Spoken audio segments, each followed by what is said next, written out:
Auntie, thank you for your welcome to country. Your Excellency, the Governor-General, Your Honour, the Administrator, Parliamentary colleagues, Minister for Defence, Minister for Veterans Affairs, Leader of the Opposition. To Chief Minister, and Leader of the Opposition here in the Northern Territory, and Your Worship the Mayor. Most of all, to the people of Darwin. We gather here on the land of the Larrakia to listen, to draw strength from those who have gone before and to remember their lessons. 80 years ago, the future of the Pacific hung in the balance. The impregnable Singapore had fallen. Territory in New Guinea had been captured. The Dutch East Indies were under siege and a brutal foe was advancing towards us. And on this day, the Australian mainland was attacked by a foreign enemy for the very first time. 242 aircraft in 2 waves. On sea and on land, everything that moved was strafed or bombed. There was devastation on the water. The Neptunia, Barossa, Zealandia, Meigs, Swan, Don Isidro, Florence D, and the gallant USS Peary. 100 American servicemen were lost on that day, and we honour our American friends who are with us here today. Even a hospital ship was attacked, the Manunda, painted in white with giant red crosses. They could not have been mistaken.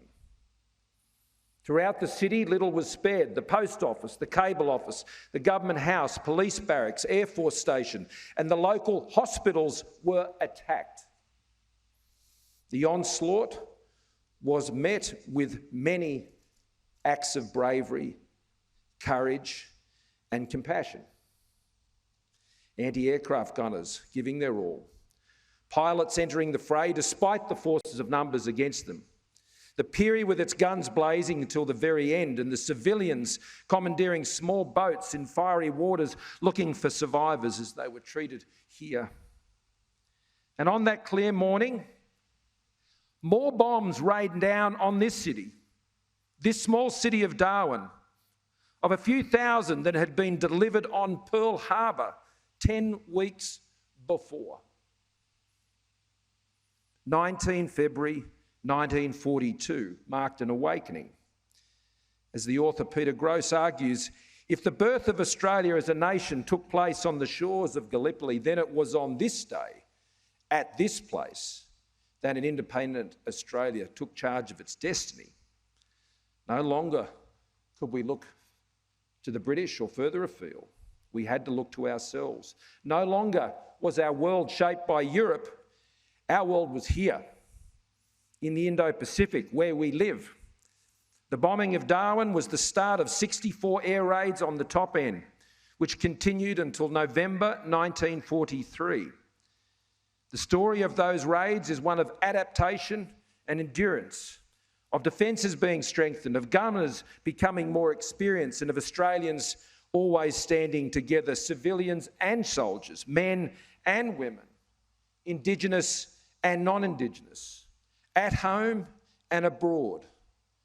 So here in Australia's only north-facing city, the city that engages with our neighbours and trades with the world, we remember what was, but we give thanks for the peace gifted to us.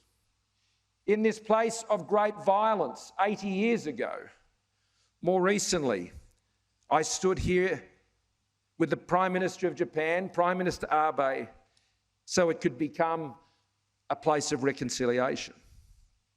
And together we laid a wreath here in silence and reflected on those times. There was a quietness and stillness that day.